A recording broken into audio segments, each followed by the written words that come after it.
界の謎に迫るトゥーランド Vlog の時間です。よいしょー。トーク術っていうのはこのよそ神たちの中で一番年下で、なおかつパシられてた。しくしくないけどさ、不憫に思ったこの大名口はですね、適切な処置をしてあげて直してあげるんですよ。で私は大名口さんと結婚しますって宣言した。大逆転で大名口はよそ神全員から嫉妬を買うんですよ。大名口を殺そうって見たー。うわ母さんもめちゃくちゃ頑張って大名口を生き返らせない。6代前のね、うん要は先祖というか、うんスサノオが根の片すくにってとこに住んでるから、そこに行ってきなさいって言われるのよ。で大名口はそのじゃあスサノオに力を借りに行こう、スサノオおじいちゃんに力借りに行こうってことで、その根の片すくにってとこまで行くわけですよ。でその根の片すくにまでバーって来てね、その家に近づいたところで、パッてね、むちゃくちゃ綺麗な女の人がおった。スセリ姫っていう女神様がいたのね。でスセリ姫さんもこっち見て、大名口めっちゃイケメン。でもうパッて向こうもあってもう目と目でもう好きってなって、そのままベッドインする。いいんじゃないのでも。で結婚すんのよ。すんの結結婚しちゃって。当時の感覚で言うと、要は男の神様は、要は何人奥さんがおってもよかった。まあ今のその倫理観とかじゃない世界だからね、言ったら。スリムの神を溶かしながらもちょっとほてった感じで、何をされに来たんですかってこんなところまでって聞くと、いやちょっとスサノオさんに会いに来たんですよって言ったら、あ、私娘なので案内いたします。でスサノオの御事のまさか娘やったんですよ。でスリ姫と一緒にスサノオのとこに行ったわけよ。でガチャって来て、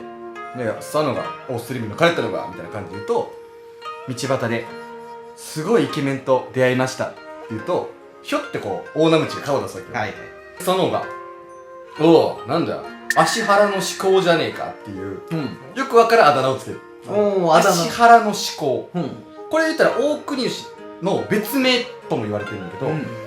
考ってなんかその思考って見にくいみたいな音なんやけど、実際のこの時言った意味合いとしてはいい男じゃねえかみたいな、見込みのありそうな男だみたいなことをスサノオは言ったんじゃないかって考えられるんです。でスサノオが「おう何しに来たか知んねえけどよ、今日は泊まってけよ」で部屋にこう案内される。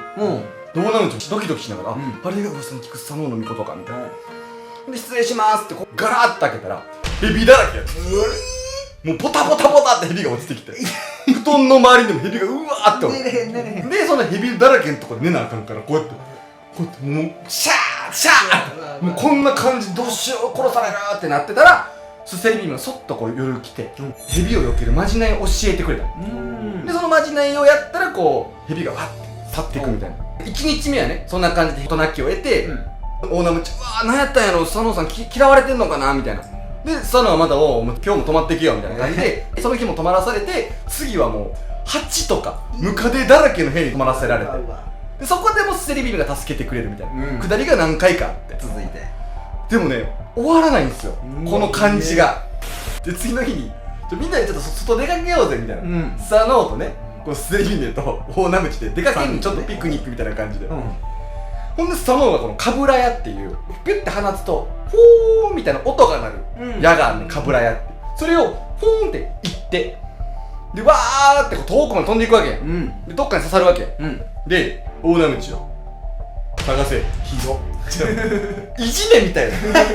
連日連夜なんなんこれみたいな。で大名口ももうねその分からんけども、とりあえず取りに行ってきますって言ってもうバーって探しに行くわけ、で探しに行ってわーって野原の方に行くと、次そのってこう火をつける。うわーってどんどんその野原が燃えていくわけ。でも何みたいな。で火を放たれて、ほんでいきなりもうピンチになるわけよ。でもう大名口はもう2回死んでるし、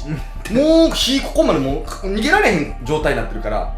かぶら屋も見つからへんし、あもう終わったってなって、もう死んだまたこれってなって、お母さんもおらへんし、終わりやこれはってなったら、チューって言ってこうなんかネズミが来んのよ。チューチューチューみたいな。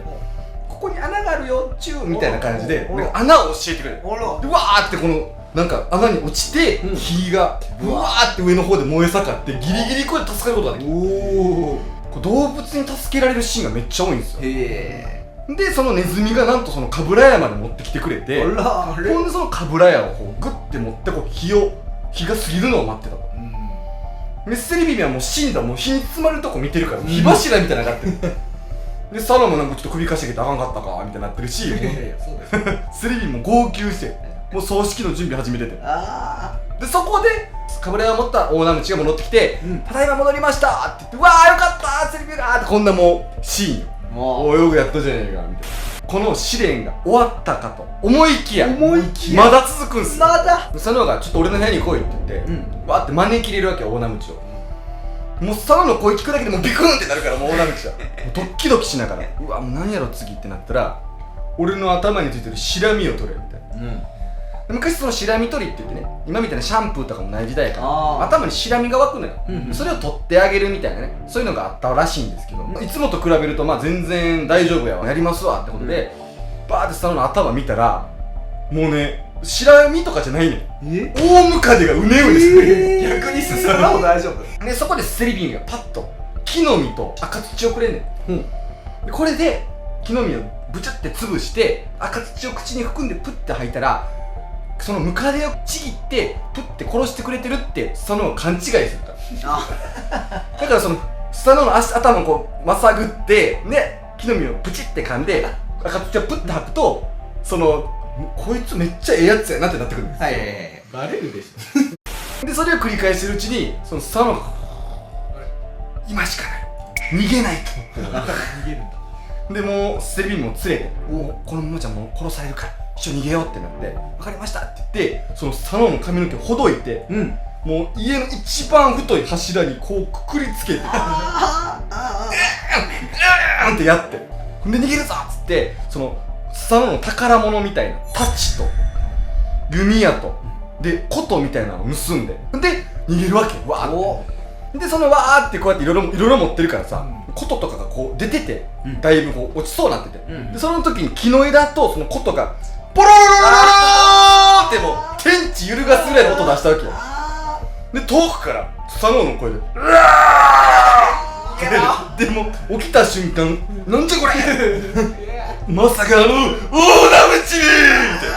やってくれたなボーンってその柱ごと引きちぎって強いでぐらー大地が揺れて雷が鳴り地震がゴーゴーと起こってるみたいな状態で大名口よでこれちょっとね注目ポイントなんですけどね、大名口が逃げた時が四物平坂やった四物平坂って要は黄泉の国と地上世界の間にある坂やって、マイザナギがねゾンビ化したイザナミから逃げた時に渡ったここが四物平坂、根の片隅に佐野が住んでるんやけど冥界の境目くらいの国なんよ、言うたら佐野はその冥界に近いところに住んでたっていう話、大名口がバーってもうここまで来れば大丈夫だその四物平坂さえ越えれば安心だってとこまで来ててんけど、もうそのすぐ後ろにもう佐野がこれ飛びかけてきてるわけよほんでピタッて止まって大名口よお前にその太刀と弓矢と琴をくれてやるそれで八十神たちをぶち殺せそしてセリビビの制裁としてお前は今日から大国主と名乗れそして出雲の地に壮大なバカでかい宮殿を作るんだぞ行けっていうわけ急にやつなんや急にってことなんですけど、そこでその大名口はまあ言ったらスサノオのね最強ぐらいの神様の武器を手に入れて、八十神全員ぶち殺すんですようわーほんまに殺したんやで大国主と名乗るようになって、そこからこの地上世界を治めていくっていう大国主のお話が始まっていくんですよこっから大国主そうこれが大国主誕生秘話なわけですうわー長いすごいこの辺の話もねちょっとしていきたいんですけど今回の考察タイムということでねまず一番最初にちょっと気になったポイントとしては、まあ大名口が出てくるタイミングでそのスサノオの6代後だよっていう記述があるわけですよ、結構時間経つやんこれまでは、1世代ぐらいでどんどん出てたのに、6世代後って割と遠くでっていう、急に飛んだよねそう急に飛んだ感あるやん、これめっちゃ実は意味があるんですよでこれはねちょっと次回の考察にちょっと取っとこうかなと思うんですけどもちょっとここ覚えておいてくださいねっていうところとで2つ目なんですけども稲葉のね白ウサギが出てきた時にワニを並ばしてたじゃないですかと、日本ってワニいないんですよシンプルにね日本シンプルにワニがいない国なんですよ確かにやのに日本神話の中でワニが普通に出てくるっていう確かに。この謎どういうことやねん。一切気づかんかった。実は日本にはですね、サメのことをワニって呼ぶ地域がある。だからそのワニって書かれてるけど実際はサメやったんじゃないのっていう話もあるんですよ。本の中ではサメとして出てくることも多い。しかしですね、これ実はサメやったのかワニやったのかどっちやねんっていうワニサメ論争っていうのは、この日本の中で言うと数百年前からずっと議論され続けてる。実はいやワニやったんじゃないかとか、いやいやサメでしょみたいなことを学者たちがずーっとやってて、今でも決着ついてない。ついてへんねん。そうワニ派としてはね、平安時代の出雲の国不土記っていう、書物があるんですけども、そこではサメとワニっていう存在が明確に分けて描かれてたりとか、そもそもウサギが上に乗って渡っていく描写がサメじゃちょっとイメージつきにくくないと。むずいよね。ワニならすげえなんかしっくりくるけど、毛皮剥ぐシーンも、ワニはなんかわかるわと、そもそも出雲の地方でサメのことをワニって言ってるんですけど、このワニの語源自体もそもそもワニのように強いサメやからワニザメって言われるようになったとかなんかね、いろんなその説がある。サメ派の説はあんまりアップデートされることはない。ワニ派のその説だけはどんどん今もアップデートされ続けてる。僕個人的にはアリゲーター派なんですよ。この時のシーンを。でそれを裏付けるお話として、実はね、ワニをわーって並ばして島を渡るっていうエピソード自体が日本だけのものじゃないからなんですよ。実はこの逸話ってインドネシアとかタイ、マレーシアでもめっちゃ似てる話が残ってんの。でインドネシアの昔話でサンカンチルっていう小鹿が同じく島を渡るためにワニをわーって並ばしていって、その上をこうやって渡っていくっていうエピソードがあったりとか、似たような話がタイとかマレーシアとかでも残ってると。と考えると、この話自体は日本から東南アジアに行ったかインドネシアから日本に伝わったかのどっちかや。でインドネシアにはワニが実際いるのよ。ワニだね。ワニでしょでもなぜこのインドネシアの昔話が日本の神話として残ってるのかって話ですよ。確かに。これね、今後僕ね、日本人のルーツを話すときにめっちゃ重要な伏線になってくるんで、いずれ開始します。3つ目、大名口がスサノオに会いに行って逃げるとき、よもつひら坂通ってきたじゃないですか。このよもつひら坂って要は現実世界と黄泉の国の境目って言われてる坂なんですよ。ってことはスサノオは黄泉の国に住んでるんかいと。根の片すくに行くぞって言って大名口行ったけど、根の片すくにって黄泉の世界なの？スサノオは死者なの？とかいろいろこう謎のシーンなんですよ。実は日本神話を深く読み解いていくと。でもイザナギもさ、生きてた時にね、ゾンビ化したそのイザナミに会いに行った時に、よもつひら坂を通って会いに行ってるわけですよ。黄泉の国まで。そうね。でもその古事記の中ではこの黄泉の国と根の片す国っていうのは分けて書かれてるの。よく一緒にされがちなんですけど、スサノオは黄泉の国に住んでたわけではなくて、よもつひら坂があったら聖者でも住める根の片す国と、もうガチで死んだ人たちが住む黄泉の国が2つある。それをこうよもつひら坂を通ってこう国みたいになってるんだと。スサノオはね、ずーっとお母さんに会いたいって言ってたじゃないですか。でもそのお姉ちゃんと喧嘩して地上に落とされて、その後ヤマタノオロチを倒してその地上を繁栄させていくっていう出来事の後にお母さんに会いに行ったっていうのが読み取れるんですよ。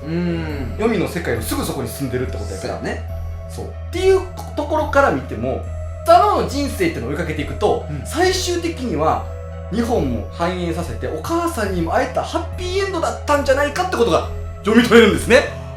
最後のね、考察ポイントとしてはやっぱりそのスサノオの最後のねシーンですよね。いやー、そう急にいい人になったからね。大国主と名乗れよって、八十神をこの太刀で倒せよって言ってるところからしても、八十神にちょっと襲われてるんですって話は多分聞いてたんですよ、スサノオの御事は。でスサノオなりのね、このムカデの部屋に入れたり蛇の部屋に入れたりカブラヤ取ってこいって言ったりとか、全部大名口を育てるための実は試練やったんじゃないかっていうね。はあ、修行的な期間で全部セリビベも自分の武器も全部上げるつもりやったから、